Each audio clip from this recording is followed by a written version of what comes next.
Hi, it's Ashley from Mindful Pilates and Wellness. I've got 4 moves here today that you can start working on to improve your running, whatever level of runner you are. You don't need any equipment except maybe a chair or stool. I'm going to pull my chair in for that one move. If you have a history of a hip replacement surgery or a hip injury, I want you to go by what your doctor or healthcare practitioner has advised you to keep you safe. Otherwise, let's get started. Okay guys, we're gonna start down here on the mat. We're gonna start in a Z-sit position here. So my left leg here is in internal hip rotation. My right hip is external rotation. So I want you to try to get in that position and stack your bones up tall, not leaning over to the side. Double check and see if both sides of the back of the hips, your glutes are relatively close to the mat. That's what we're going for. Don't ever force, though, that rotation and range of motion. So start where you are, and you're just going to switch the leg position. You're going to see me kind of wander around with this. You can't just stay on a mat. So now I've switched. This hip is in internal rotation. This hip is in external rotation. I'm going to switch back and kind of let my body sink, and then switch again. And then let my body sink down. One thing to look for, I already mentioned the spine and the hips, how close they are to the floor. You don't want to start tilting back and hanging out like this in a posterior tilt. So try to keep that neutral the best you can.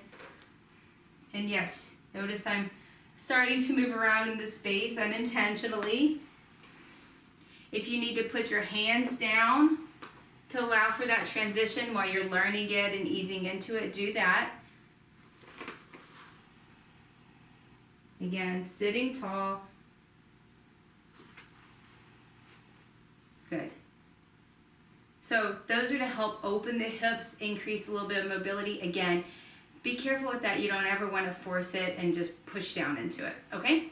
Next up, we're going to actually work on some rotation of that mid-upper trunk, and you're going to get down on your heels and stretch your body out. Looks almost like child's pose kind of. But I want you to have your hands behind the back of the head toward kind of where it meets the neck, and you're going to curl in like a ball. If you happen to have had a disc injury, this probably is not a good one for you to try, but again, always go by what your doctor is okay with. So I'm sinking toward my heels, rounded through my spine, and I'm going to trace a line here with my elbow. So tracing it out, and then opening up. So I've got a little bit of opening through the front of the chest, rotating, coming back down, tracing that line in. Other side, trace the line out, so opening, getting some stretch under here, getting out of that flex position on that side, and opening to the other side. Now you may notice a difference in how much movement and rotation you have one side to the other. Just kind of note that imbalance in you. Never force a movement. Should feel relatively good. So the hands behind the back of the head are to help prevent your neck from extending too much. So open, come back. Try not to lose that sinking down toward your backside, toward your heels that you've got going on. Stretch, open. Give an extra breath in when you're rotated. It helps create some movement and stretch through the ribs, which we all need as runners. We all need as humans anyway. Stretch and lengthening and opening. So I'm not opening to the point where I'm lifting up here. I'm really trying to focus that rotation on that middle and upper spine. I'll do one more time on the other side. Lengthen and open. And draw it back in and around like a ball. Good. Okay, next up, I'm gonna grab my chair. So a lot of us as adults, we lose dorsiflexion, or we lose that angle that we wanna have here, okay? This one is to kind of help with that. So you put a foot up, my knee is over my heel, and from here, I'm just gonna rock it forward and try to keep the heel down.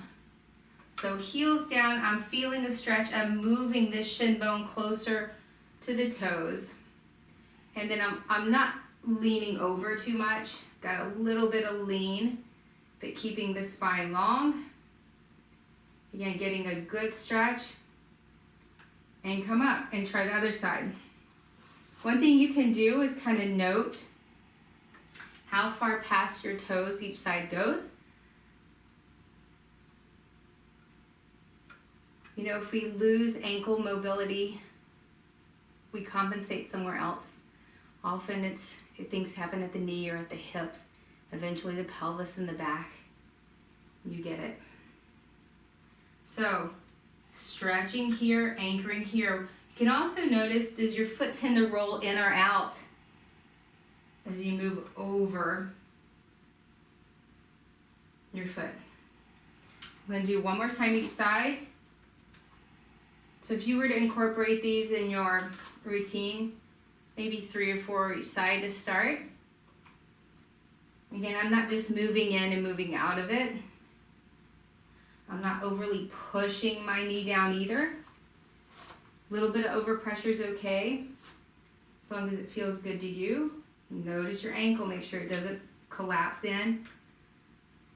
Keep that spine long. And hold. Come up. Okay, you can move your stool or chair out of the way. The last one is a fun one. By fun, I mean it can be tricky. It's going to challenge your balance, your stability, your alignment, all of that in one.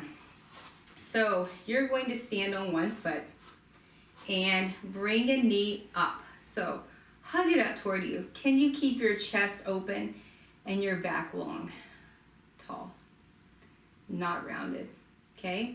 From there, keep that knee toward your chest. You're just gonna rock forward by controlling with that leg that's down. So not changing and rounding through the spine, trying to keep it relatively still. And from there, see if you can stretch out.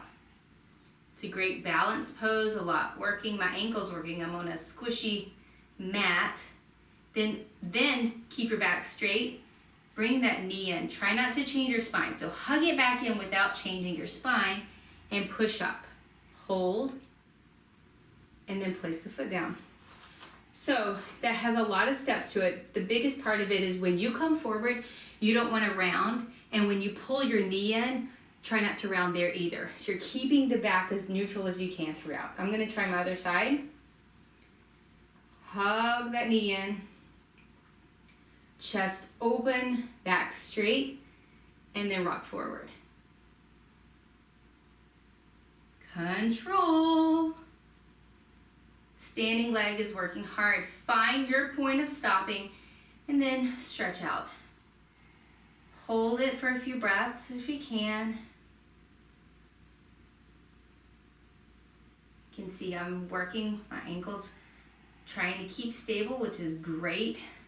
You don't want an ankle to be unresponsive. Hug in and pull up. Hold and breathe. And place it down. Let's try one more time each side. These, you don't have to do a whole lot. You can tell there's a lot working at once. So maybe 2 or 3 to start. So hugging in, chest is open, back is straight, rock forward. Back stays straight, core is engaged, glutes are working, extend, hold. Bring it in, bring it in, bring it in. Control, guys. Slow. Hold. And then come up. Find that last pause. And put it down. Last one on the other side. So, foot comes up. Back is straight. Working hard through that standing leg. Rock forward. And extend. Breathe. Keep that core on, keep that core on. Knee comes in, try not to change your back. Minimize that change of the back as you come up. Hug that knee up and place it down. Very good. So I hope these exercises were interesting or different to you. Try to incorporate them sometime in the week, 2 or 3 times in the week, and see if they make a difference to you when you're running in terms of your form, in terms of your mobility and ease of running. I really hope they helped. Thanks.